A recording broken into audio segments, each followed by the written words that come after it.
La Razón Plus presenta 742 kilómetros. Es la frontera entre la República Argentina y el Estado Plurinacional de Bolivia. Ayer se instalaron los primeros postes para poner un alambre de púas que en 200 metros de estos 742 kilómetros exista una separación entre estos dos países hermanos. La ministra de Seguridad, Patricia Bullrich, fue la encargada de cavar y poner ese primer poste. ¿Es algo más mediático? ¿Es el futuro de las relaciones con la Argentina? Esto es Piedra, Papel y Tinta.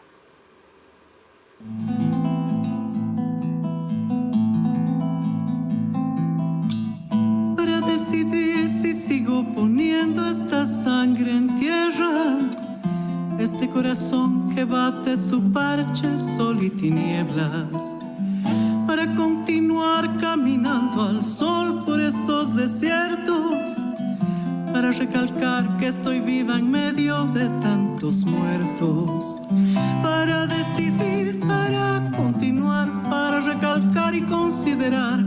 Solo me hace falta que estés aquí con tus ojos claros. Ay, fogata de amor y guía, razón de vivir mi vida.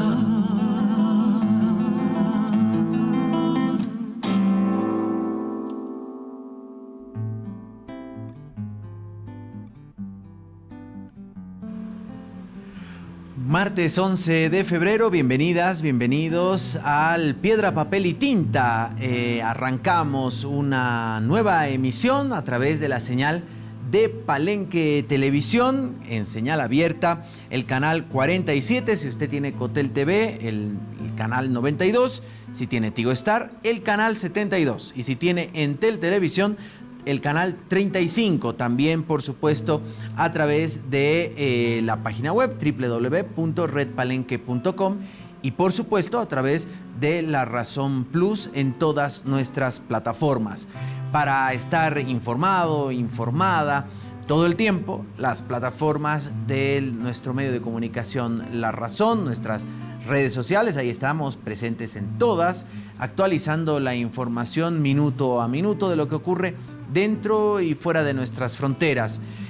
Por supuesto también nuestra página web www.la-mediorazón.com, donde ahí actualizamos la información. Y si hablamos de información, también está, aquí está, la portada del e-paper que vamos a estar revisando más adelante.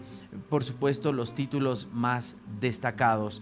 Les decía que no solo hablamos de lo nacional, sino también de lo internacional.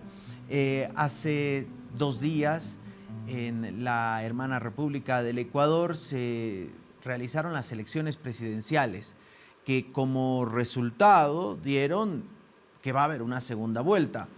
Segunda vuelta que se va a reeditar entre estos dos personajes, Daniel Noboa y Luisa González, que hace 15 meses también se encontraban en un balotaje donde finalmente Daniel Noboa fue elegido presidente de ese país.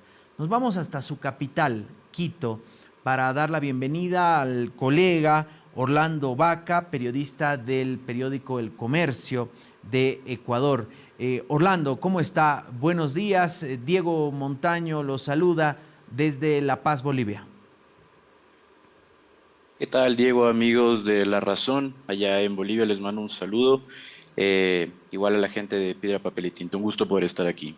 Para nosotros el gusto que pueda compartir un poco respecto a cómo se ha vivido esta jornada. A propósito de esta segunda vuelta, vamos a este primer informe para arrancar con la entrevista. Daniel Noboa y Luisa González reeditarán balotaje en Ecuador con estrecho margen. El presidente lideraba la primera vuelta del domingo con el 44,6% de los votos, seguido de la candidata izquierdista con el 43,9%, una mínima ventaja, según datos oficiales. Estamos Estamos casi en un empate técnico ya. En un empate técnico con una tendencia, que es lo más importante, a que nosotros vamos a seguir creciendo en votos. Esta leve ventaja de Noboa sobre González es insuficiente para evitar una segunda vuelta el 13 de abril, como ya ocurrió en la elección que ambos disputaron en 2023 cuando el expresidente Guillermo Lasso disolvió el Congreso. Ambos candidatos son la expresión de un país dividido entre el regreso de la izquierda al poder y la continuidad del joven mandatario Noboa, que predica mano dura contra el crimen. Los ecuatorianos esperan que el próximo gobierno pueda reflotar una nación en crisis económica dividida y anegada por la guerra entre una miríada de carteles enfrentados por el botín de la cocaína. Bien, tras ese informe que nos pone un poco en contexto, Orlando, ¿cuál el panorama 2 días después del proceso electoral? Bueno, Diego, ahora con el último corte del CNE, para que tengan un poco más claro cuáles han sido los resultados, Daniel Noboa tiene un 44.15%, y Luisa González un 43.95%, es decir, son milésimas muy cortas. La tendencia, como lo habían dicho, es un empate técnico. Ahora la pregunta va a ser cómo van o cuál va a ser el cambio que los candidatos realizarán en la próxima campaña electoral, que empieza el 24 de marzo hasta el 10 de abril. La tendencia no se sabría. Se hablaba sobre los candidatos como Andrea González o Leonidas Issa, sobre si van a pronunciarse a quién apoyarían, pero esto de endosar votos sabemos que no existe. Entonces vamos a ver también el comportamiento del electorado y cómo van a realizar estas campañas los candidatos. Ahora, básicamente, estos 2 candidatos acumulan el 90% de los votos. El otro 10% se va entre los otros 14 candidatos, porque eran 16 en total. ¿Qué tendencias tiene Leonidas Issa, que es del movimiento Pachacuti? Se entiende que es un poco más progresista. En el entendido de Andrea González, ¿qué tendencia tiene o qué corriente tuvo durante este proceso de campaña? Bueno, para poder marcar un poco, quizás Andrea González sea un poco más de centro-derecha, Leonidas Issa un poco más centro-izquierda. Las tendencias ahí se pueden marcar igual.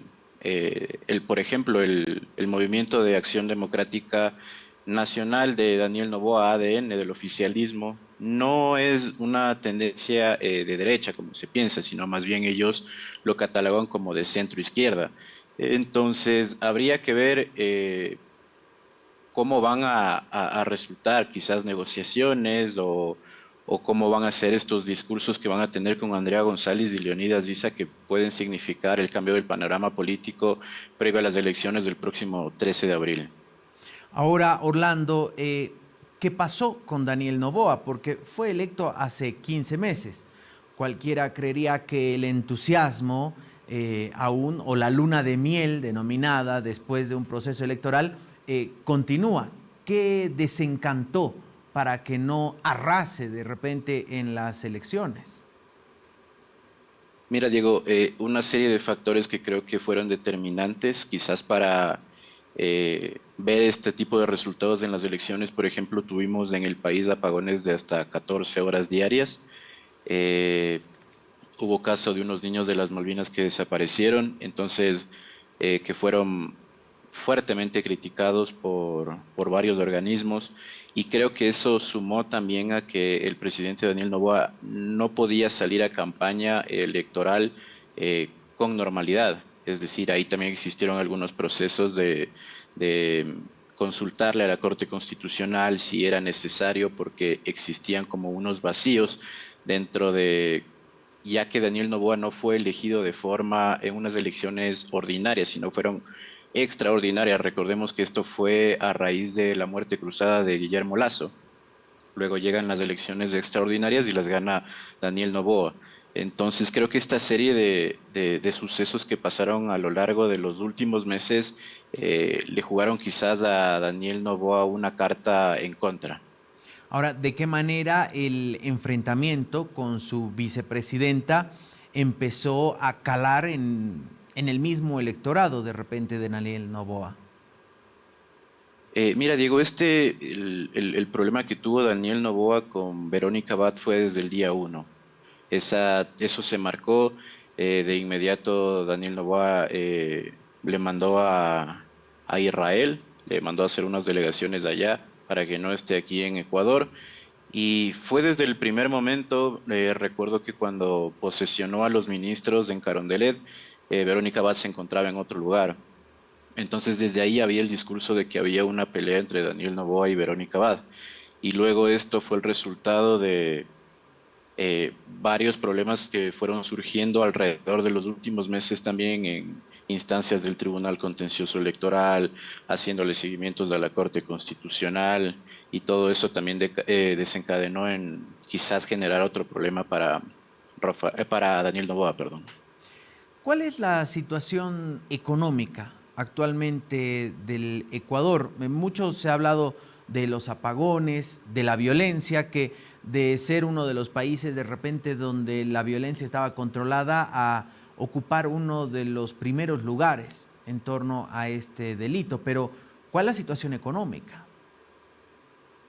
Bueno, ahora la situación económica obviamente también hay que entenderla desde el punto de, luego de la crisis energética, existieron varios problemas también a nivel económico, obviamente, pero no te quisiera dar tampoco como un juicio de valor para poderte explicar si es que esto está bien o estamos mal. Más bien eso sí me gustaría que quizás te lo pueda explicar un analista económico, el cual te pueda detallar de manera ordenada cómo es el funcionamiento y cómo ha venido desarrollándose en los últimos meses con el gobierno de Daniel Noboa. Y la sensación en la calle, la gente que percibe que mejoró su vida en estos meses o en estos años versus a lo que vivía, no sé, un tiempo atrás. Creo que igual como puedes observarlo en lo de las cifras de esta primera vuelta, esto es dividido. Hay gente que menciona que ha mejorado y otra gente que quizás mencione que no ha mejorado.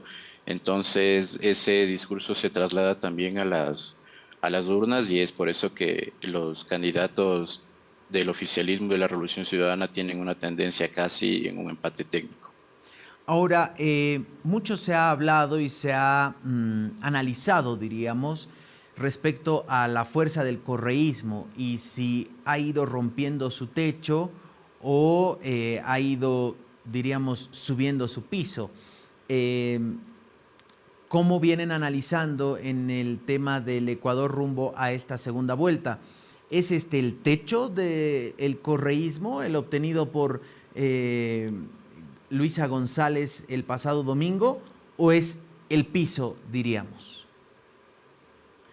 Yo creo que ahí hay dos puntos claves. El primero es que obviamente se llega a romper como el techo que se hablaba del voto duro del correísmo, pero también hay que tomar en cuenta que al haber 16 candidatos en estas elecciones, pues hay una fragmentación de los votos y se crean como unas bisagras dentro del proceso electoral. Entonces habría que ver si es que en la segunda vuelta se puede marcar que este fue el voto duro del correísmo, si es que fue este techo, o si es que quizás se llega como a incrementar un poco más y, como lo mencionaste, este simplemente era el suelo. Ahora, Orlando, dentro de las tendencias de los 16 candidatos, o por lo menos de los 14 restantes, usted ya nos decía que en el caso de Leónidas Issa se consideraría centroizquierda, que según el último conteo que vi, llegaba al poco más del 5%.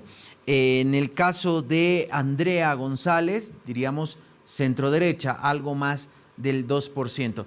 Los otros candidatos realmente no, hay algunos que no llegan ya al 1%, pero en proporciones más o menos entre centro-izquierda, centro-derecha, ¿en qué proporciones están los demás candidatos? Para más o menos jugar a la matemática, porque como bien usted decía, no se puede hacer algo automático de decir, ok, todos los de tendencia centro-izquierda votarán hacia Luisa González.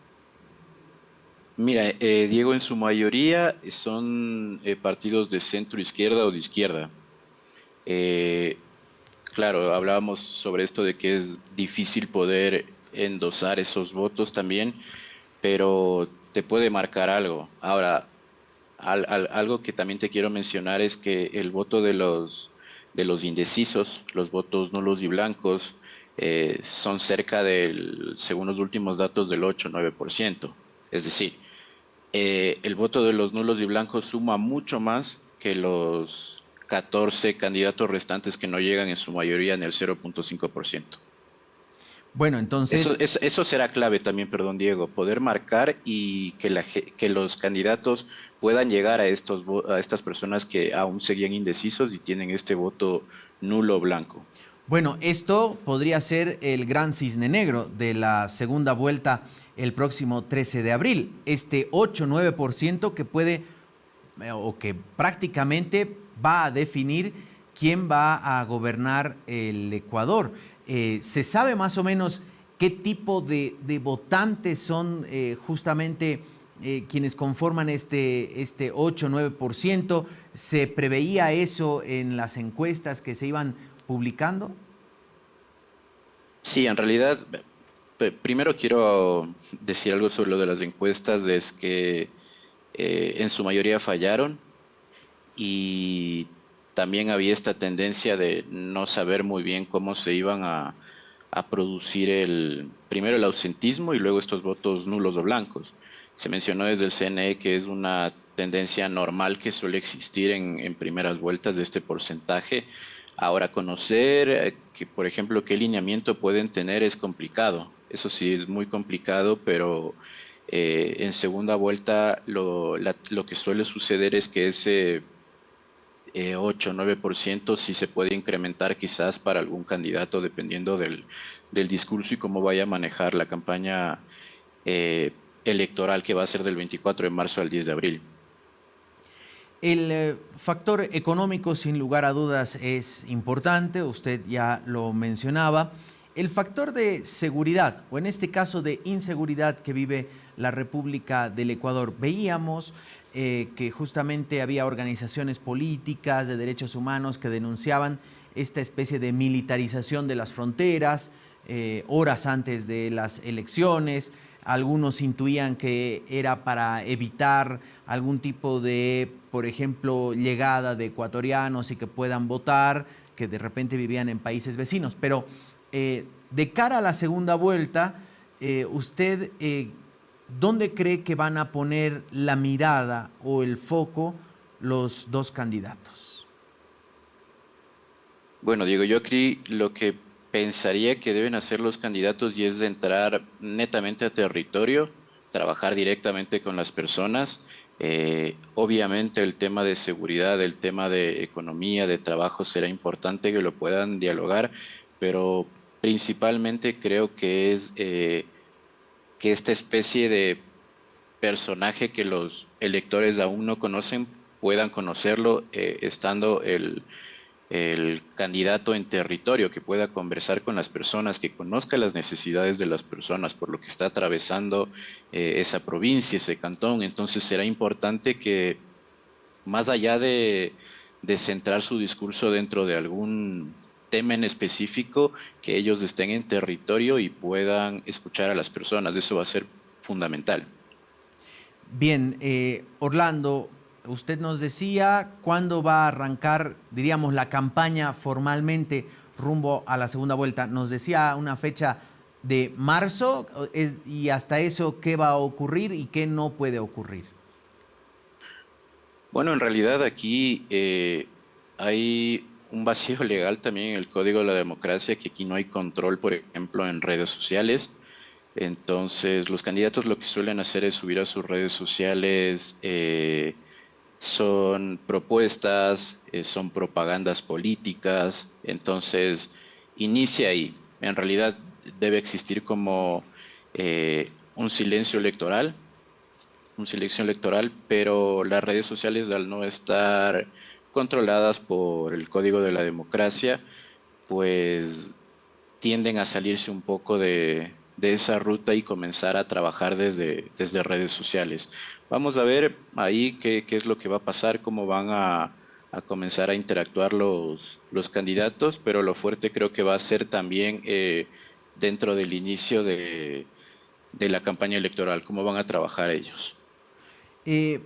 Orlando, quiero hacer una pregunta. ¿Qué fue de Lenín Moreno, expresidente de la República del Ecuador? Fue, diríamos, el artífice del bloqueo del correísmo. Él permitió que, por ejemplo, un Guillermo Lasso, muy asociado a la banca, diríamos, se apropie de la presidencia y con esto le abren la puerta a la derecha. ¿Qué pasó con Lenín Moreno? Mira, Diego, Lenín Moreno, luego de lo que salió, dejó sus funciones como presidente. Ha sido un personaje político aislado dentro de la política ecuatoriana.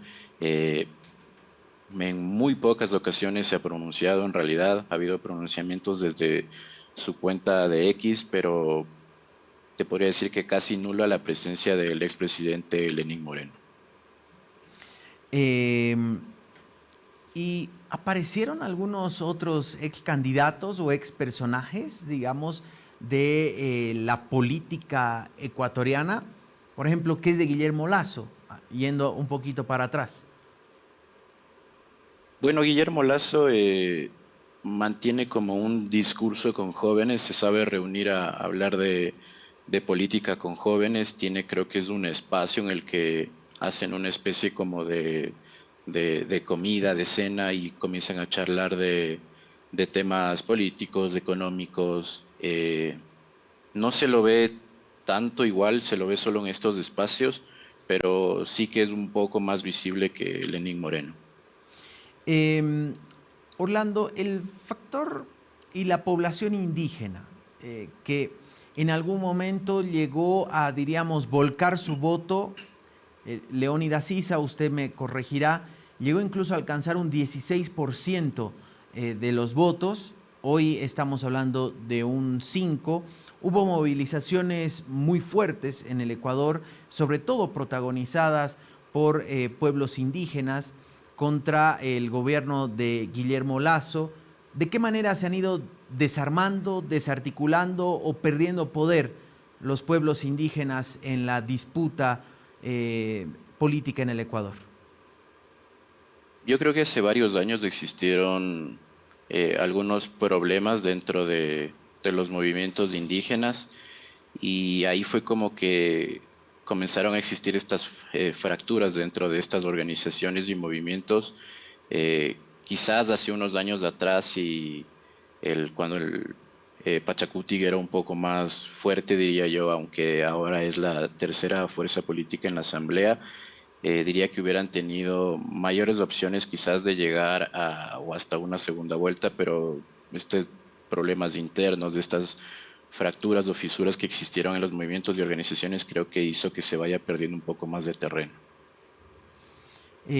Orlando, usted nos mencionaba la situación de la economía, hemos hablado un poco de la política, de refilón yo hablaba algo de seguridad.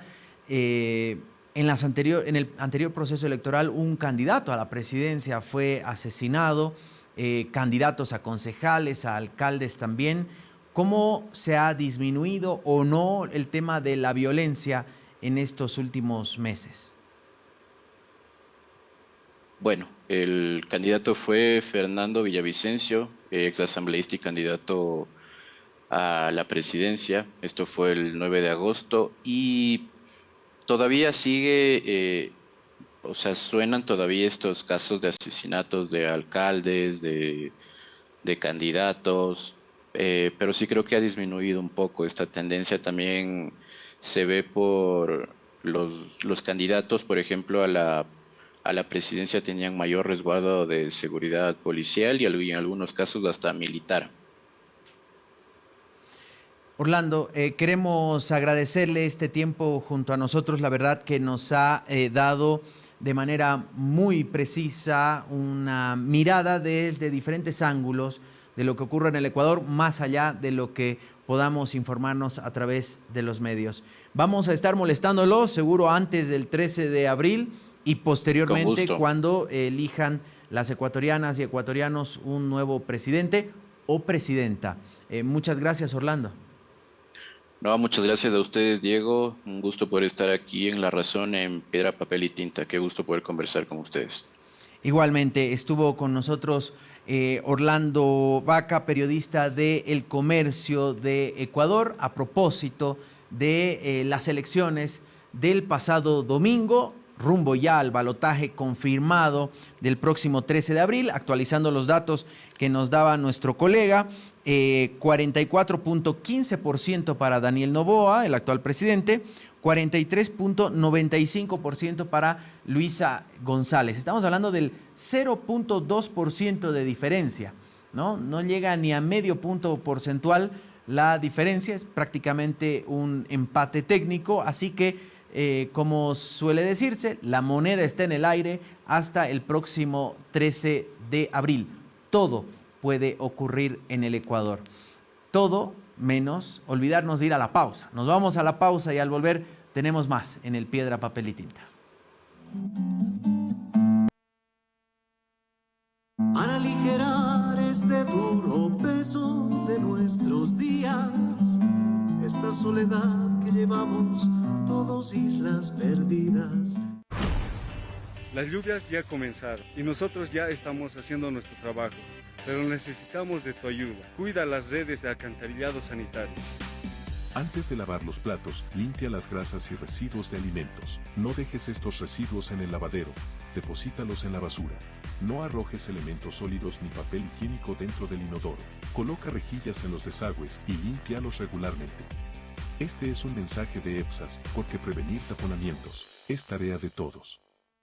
Para descartar esta sensación de perderlo todo, para analizar por dónde seguir y elegir el modo.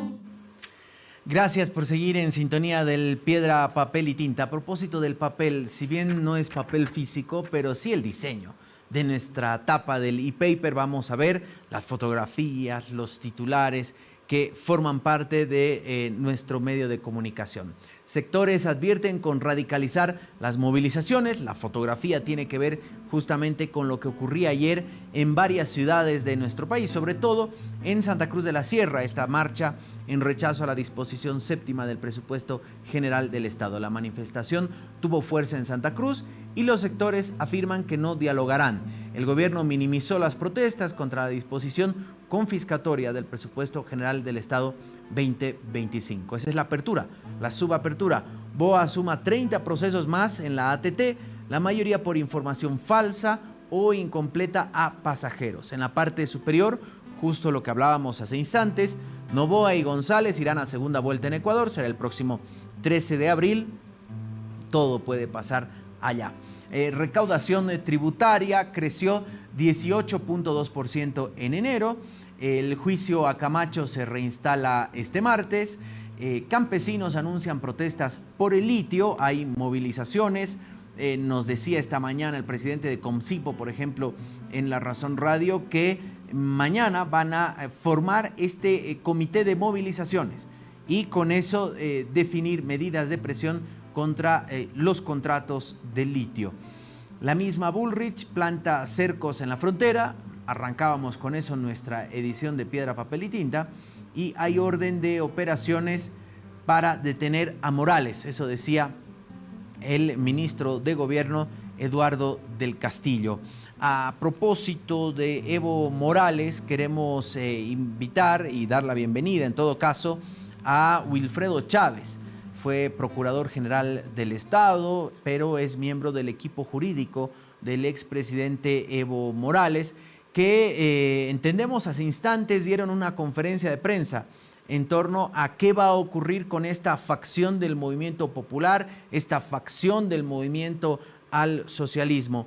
Wilfredo, ¿cómo está? Buenos días, gracias por acompañarnos en esta edición de Piedra, Papel y Tinta. Diego Montaño lo saluda. Buenos días, Diego, un saludo al país. Sí, estamos con varias inquietudes con relación a las últimas declaraciones que ha tenido un vocal del Tribunal Electoral, que no actúa como vocal, sino actúa como parte, ¿no? Ya que realiza una serie de descalificaciones y sorna, burla con relación a una candidatura. Yo por lo menos entiendo, y lo hemos dicho en la conferencia de prensa, que esta es una actitud dirigida políticamente por este señor, el señor Tawichi, que se da la tarea de salir como vocero del Tribunal Electoral. No hay, entiendo yo, por los que no habría otros voceros porque solo sale él, solo a denostar y a insultar. Y aparte de ello, adelantar criterios y vertir criterios anticipados con relación a un resultado que aún no se ha dado. No tenemos calendario electoral vigente aún.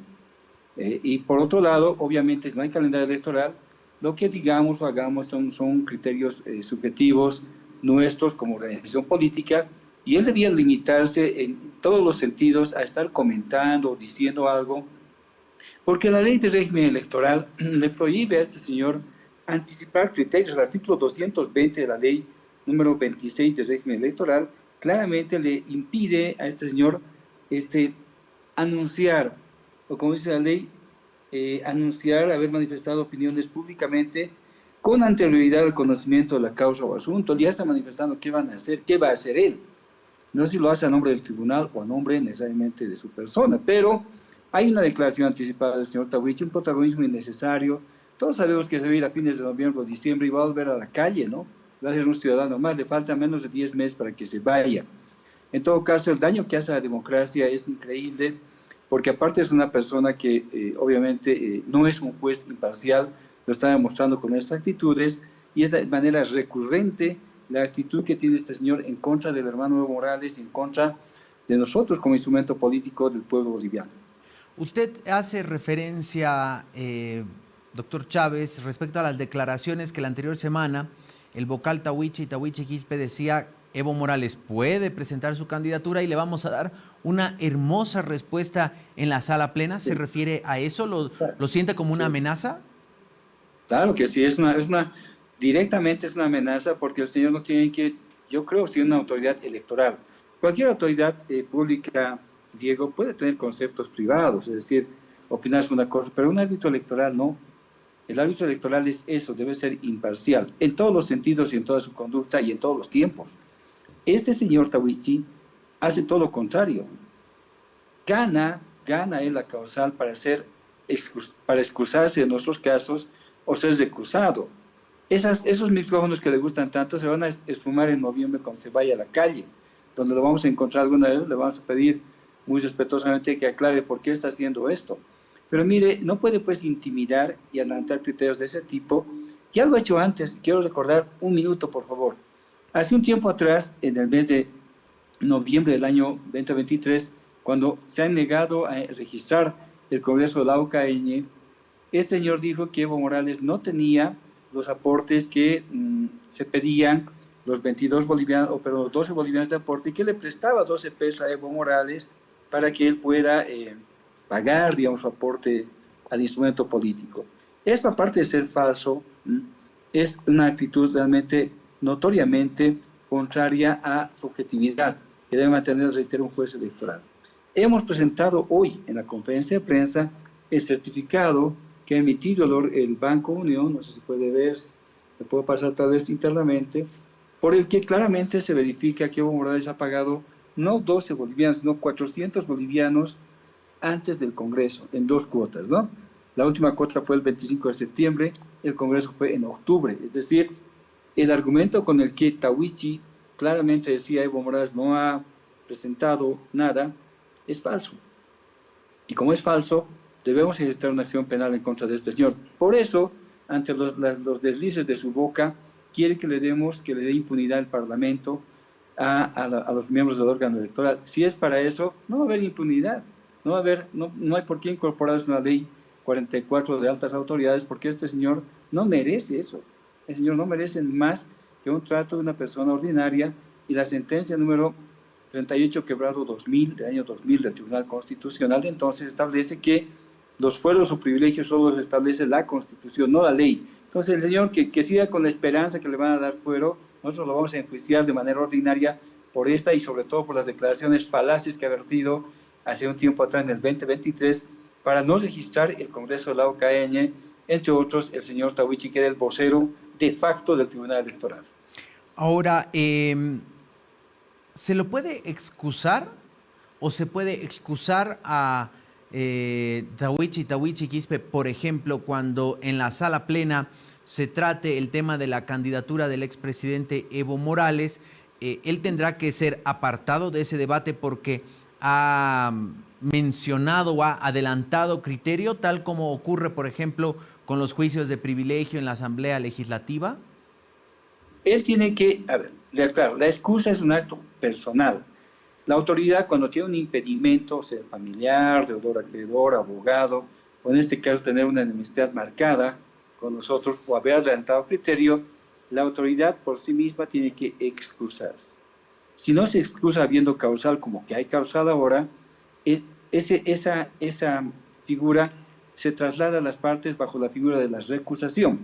Entonces nosotros, si no se excusa Tahuichi al conocer lo que sea del hermano Evo Morales, nosotros lo vamos a recusar.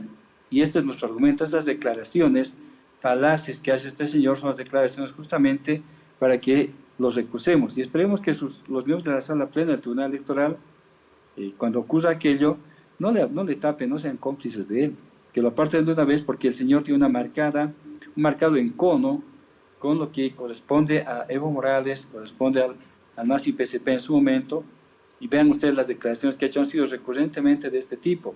Y les reitero, estas van a terminar en noviembre o diciembre, cuando termine su mandato, y nos vemos en la calle y les pedimos una explicación lógica de qué ha pasado, porque son autoridades pasajeras. De notable, no conozco nada del señor Tahuichi, ¿no?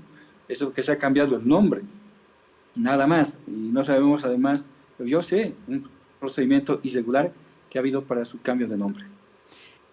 Doctor Chávez, hablando ahora un poco de el movimiento al socialismo, del instrumento político, el más histórico, la facción evista, ya tienen sí que eso está asegurado y que se va a dar a conocer en los siguientes días. Sí, infelizmente se nos ha forzado a que las bases del instrumento político del MAS-IPCP no estén de acuerdo con la forma en la que se le ha saltado su dirección nacional a partir de estos señores piratas, de un ex militante de otro partido, como es el actual supuesto presidente del MAS-IPCP, y esa gente que no era militante, pero ha aparecido organizando congresos, en fin, todo de la mano de este tribunal electoral tan ladino, tan ovejuno al gobierno, y también de la mano de los secuaces que tenían uno particularmente en el Tribunal de Justicia, que felizmente ha sido pues repudiado y vapuleado en las elecciones judiciales, ¿no? Todos sabemos a quién me refiero.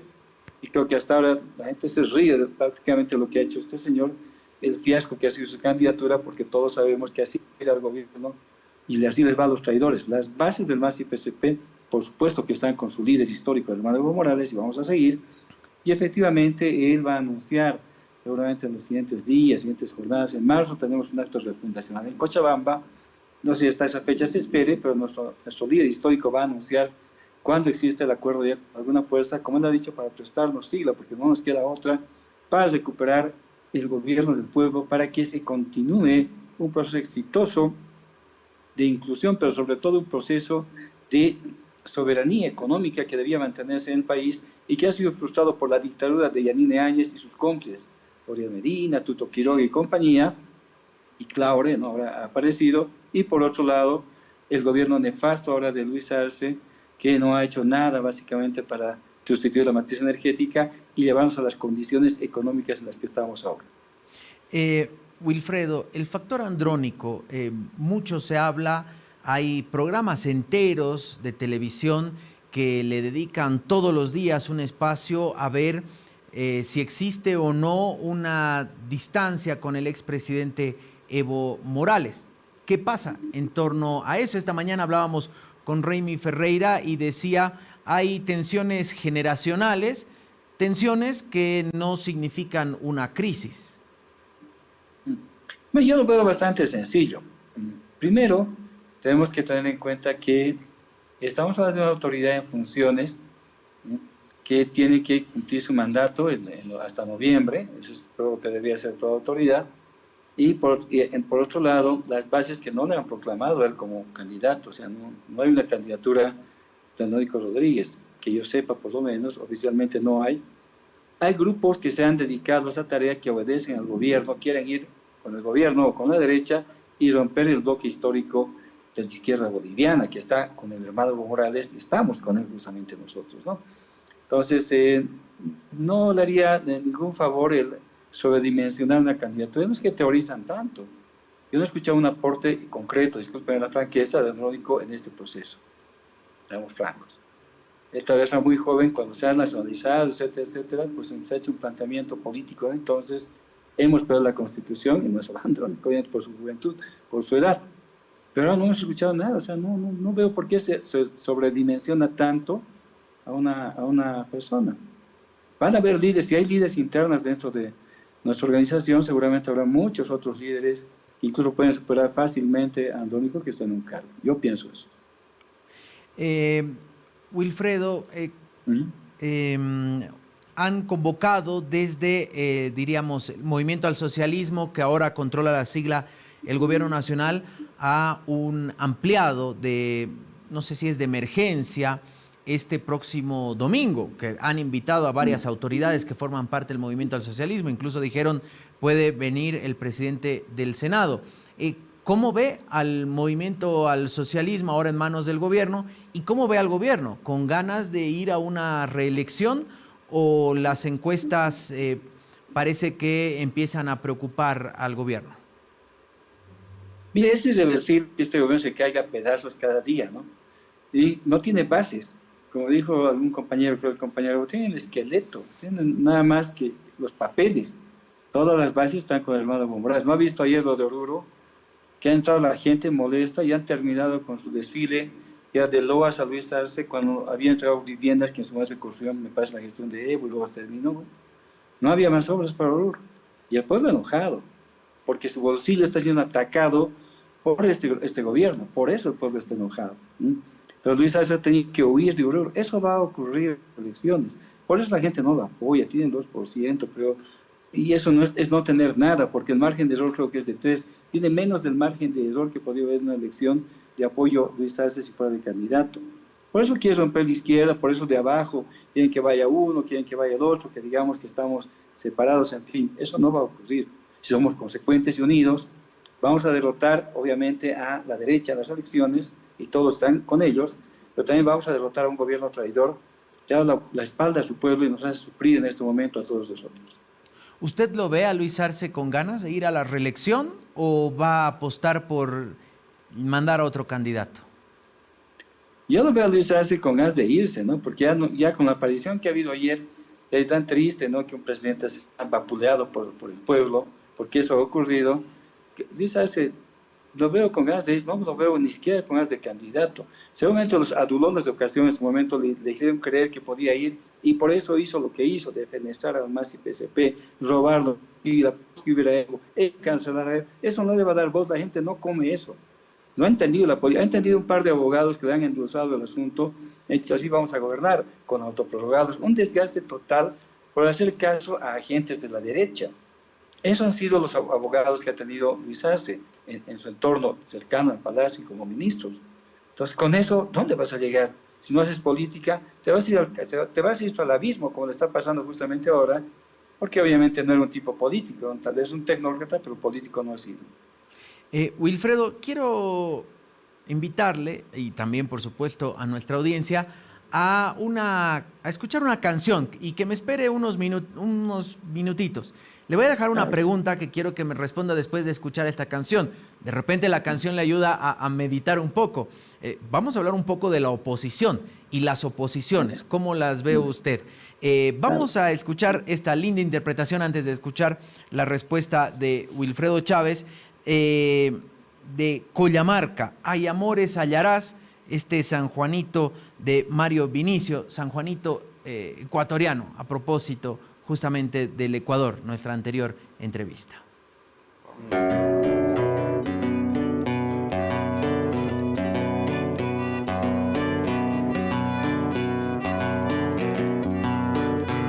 Ay, amor, amores hallarás, pero como el mío jamás, jamás. Ay, amor, amores hallarás, pero como el mío jamás, jamás. Si tú tienes corazón, compadécete de mí. Si tú tienes corazón, compadécete de mí.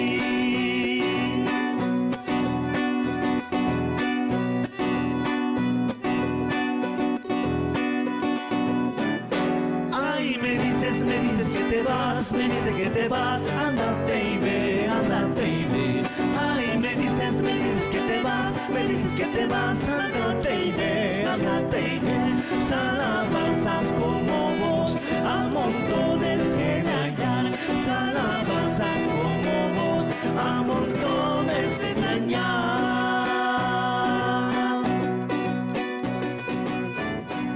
Bueno, ahí escuchábamos ese ritmo del San Juanito ecuatoriano. Wilfredo, contarle que estábamos con un colega justamente de la República del Ecuador hace instantes. Le preguntaba sobre Lenín Moreno y nos decía que hoy en día Lenín Moreno es un personaje aislado de la política y que, claro, abrió las puertas a que retorne una derecha que había sido derrotada por el correísmo en Ecuador. ¿Algo así cree que pueda llegar a ocurrir en nuestro país? ¿Cómo ve a las oposiciones? No, sin duda que es un plan que establece proscripción, ya sea arrebatando el instrumento, como lo ha hecho con la Alianza País, han proscrito al presidente Correa, han destruido, igual que al MAS y PSP, han destruido a la Alianza País, que ya no existe como fuerza política, y han tomado el poder entregándose a la derecha. Lenín Moreno es tan o igual traidor que Luis Arce en el sentido político, ¿no? Entonces, mire usted que ese es el libreto que se sigue para que las fuerzas progresistas, las fuerzas populares, no continúen en el gobierno y sean dóciles a la entrega de los recursos naturales y a los capitales externos o a los gobiernos externos. Es bastante sencillo el tema. Se repite la dosis. Saludo a los hermanos, sí, yo también toco música, hice el tema muy bien, lo tocaba con Yamarca antes, con Ñanda Mañachi, han llegado los 80, los 82, no me equivoco, justamente a un concierto y este tema lo trajeron. Volviendo al tema, entonces ocurre en Ecuador lo mismo que en Bolivia, exactamente. Entonces ese libreto se va a replicar de desgaste, ¿no?, de ataque a las fuerzas populares, en este caso a nuestro instrumento político, y lo que hace el triste papel de remedio de Lenín Moreno, nuestro presidente actual Luis Arce. ¿Y cómo ve a las oposiciones? ¿Las ve con fuerza, con visión para asumir un gobierno en nuestro país? Ninguna oposición ha sido clara en cuanto a un modelo alterno a que se ha planteado por demás el PSP, que obviamente necesitará ajustes, eso es importante, ¿no? Hay un modelo en la Constitución que se ha plasmado por el voto en referéndum, aprobando la Constitución, y efectivamente hay temas que hay que seguramente solucionar en el tiempo, hay que zanjar algunos asuntos pendientes para mejorar nuestro modelo, mejorar la perspectiva de propuesta al país que se le va a hacer, y no veo una oposición que alternamente nos plantee eso. Son hechos aislados, plantean cosas, se reúnen con uno y otro, hacen juntuchas, lo que la gente repudia normalmente, juntucha aquí, juntucha allá, los mismos candidatos no hay renovación, o vemos algunos que parecen supuestamente outsiders, pero han sido fieles amanuenses, ¿no?, de la derecha, que en su momento ha estado con Carlos Mesa y otros más, ha estado en cargos públicos. No veo un solo candidato nuevo, en realidad, una derecha disgregada, y para nosotros eso es, digamos, políticamente valioso, porque una vez difuminada y separada la derecha, es más, si PSP tiene más opciones electorales, por supuesto, en el balance de ganar las elecciones en primera vuelta. Es el pavor que le tiene justamente al llamado Evo Morales, que es el único líder histórico que puede nuclear a la izquierda y ganar en ese sentido a las fuerzas reaccionarias, y que obviamente vean ustedes en pantalla, ¿quién de ellos es nuevo? Ninguno. Entonces yo entiendo que el pueblo va a pensar en ello, va a pensar si estos señores que están en la oposición le plantean, ¿cuál es el planteamiento? Proscribir al MAS, nada con Evo y vamos a volver al neoliberalismo. Vean cómo está yendo en Argentina. Había prometido dólares en los cajeros Milei, hoy día está haciendo agua a su gobierno porque no tiene ya para pagar, y todo era un engaño simplemente para destrozar en ese momento al peronismo que estaba en gobierno. Entonces mire, el balance pasó que haya más derecha, están difuminados, hay varios líderes. Un amigo, Tomás Molina, había contabilizado más de 30 candidatos ya preelectoral en esta preelección que había, de los cuales todos son de derecha, excepto el hermano Evo Morales, y en consecuencia nosotros estamos seguros que en esa división hay fortaleza en la unidad de la izquierda. Bueno, cuando usted hace mención, el único candidato de la izquierda es Evo Morales, yo debo decirle que lo mismo dijo Luis Arce en un acto. Dijo, nosotros somos la única opción de izquierda, al momento de a sus correligionarios, a quienes se dieron cita en la Plaza Murillo en un acto en enero justamente, dijo, por si acaso hay que empezar a trabajar en la Agenda 2025-2030 porque somos la única opción de izquierda. Eso decía Luis Arce. Mire, su total dosificación del presidente de la agenda del bicentenario lo hemos hecho hasta el 2050, con parámetros generales. Entonces, ser eso de 5 años en 5 años es ser inmediatista en la política. La política tiene que ser planificada por lo menos con 20 años de proyección si somos serios.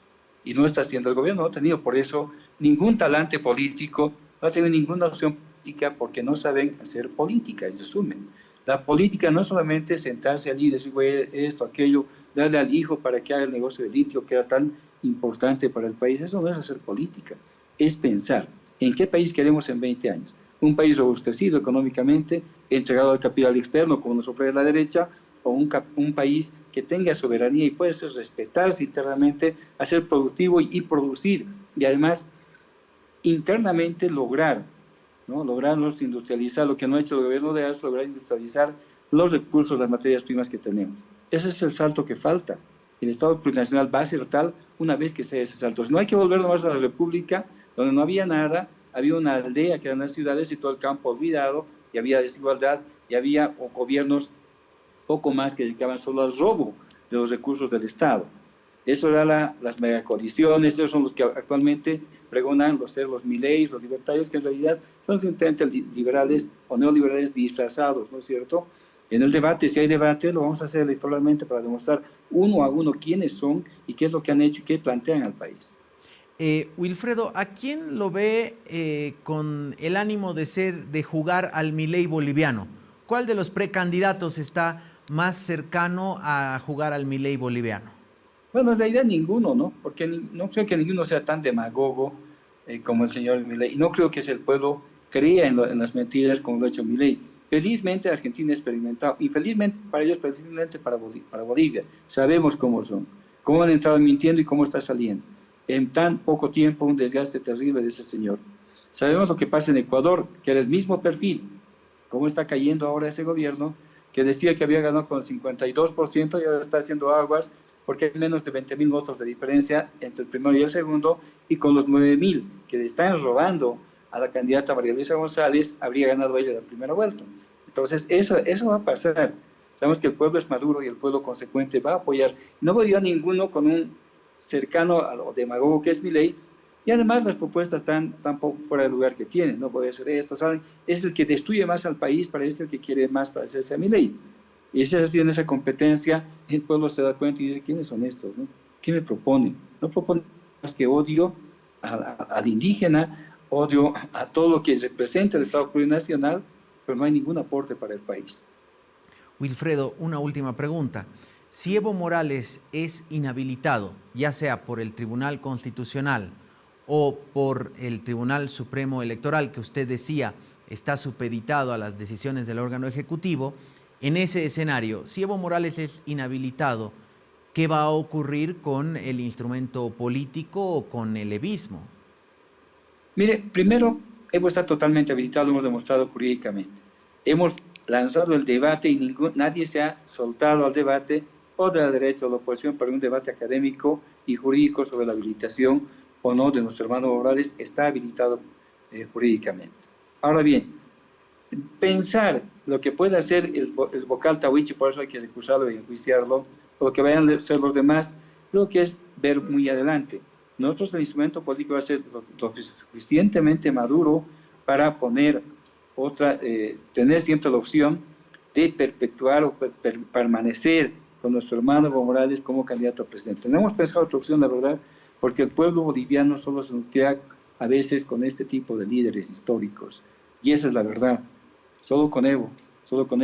El pueblo va a defenderse, el pueblo defiende al pueblo y va a defender la candidatura de Evo Morales en su momento para que vuelva a ser presidente y tengamos un Estado plurinacional consolidado justamente frente a la oligarquía, frente a los gamonales, frente a la gente que en este momento hace sufrir al país.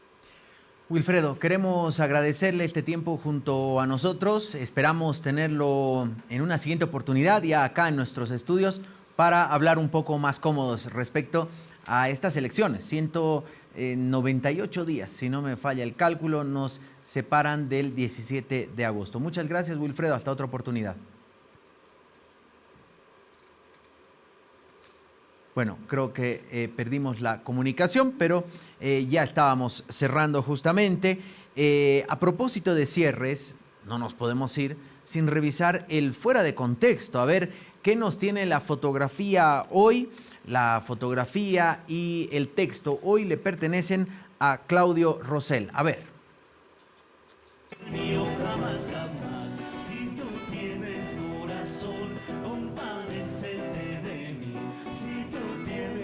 Ahí está, esa fotografía. Miren ahí los toldos de diferentes colores, propio de un escenario de jueves o domingo en la ciudad del Alto. Y dice el texto de Claudio Rosell: los domingos son, normalmente, el día para dedicarse a las tareas del hogar, al mercado o, si todo ya está en su sitio, al paseo. La inverosímil Feria 16 de julio, llamada por algunos el mercado a cielo abierto más grande del mundo, es ideal para combinar al menos 2 de esas actividades. Así que usted ya sabe, 2 actividades por lo menos podemos realizar allá en la Feria 16 de julio. Bien, hablando de actividades, ¿cómo se va moviendo el mundo? Vamos a ver y revisar un poco qué es lo que está ocurriendo. Nos vamos a ir hasta el vecino país para hablar de lo que está pasando en la Argentina. Incendios en el sur, en la Patagonia, mientras todas las miradas y las cámaras estaban en la frontera norte, en ese enmallado de 200 metros que pretenden poner y dividir los 742 kilómetros de frontera con nuestro país, en el sur se incendian. Los incendios forestales continúan azotando a la Patagonia argentina. Cientos de bomberos están movilizados para combatir los múltiples focos que han castigado desde diciembre a las provincias sureñas de Chubut, Río Negro y Neuquén. En las montañas cercanas a El Bolsón, en la provincia de Río Negro, bomberos y voluntarios luchaban contra las llamas, que se encontraban a 8 kilómetros del centro de la ciudad. Hernán Giardini, coordinador de la campaña Bosques de Greenpeace Argentina, indicó el lunes que más de 37.000 hectáreas han sido afectadas en toda la Patagonia, citando reportes oficiales. El terreno comprometido ya es casi 5 veces la superficie de bosques andinos patagónicos afectada en el verano boreal anterior, cuando según la ONG se perdieron más de 7.700 hectáreas. Los incendios dejaron hasta ahora un muerto y más de un centenar de casas quemadas, con un área total que equivale a cerca del doble de la superficie de la ciudad de Buenos Aires. Los gobernadores de las provincias de Chubut y de Río Negro han asegurado que el origen de la mayoría de los incendios fue intencional. Bueno, esa es la situación en el sur de la República Argentina. Nosotros le ponemos el punto final a esta edición del Piedra, Papel y Tinta. Ya viene Marcas con lo mejor del deporte, la actualidad informativa nacional e internacional. Y nosotros nos estaremos reencontrando mañana a las 11 en punto. Nuevamente le estaremos tocando la puerta de su hogar o de repente la pantalla de su celular. Que tenga un excelente resto de jornada. Permiso, buenos días.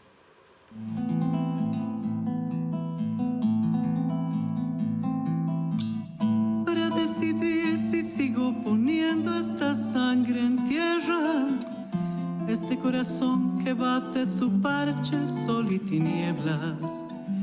Para continuar caminando al sol por estos desiertos, para recalcar que estoy viva en medio de tantos muertos, para decidir, para continuar, para recalcar y considerar, solo me hace falta que estés aquí con tus ojos claros. Ay, fogata de amor y guía, razón de vivir mi vida.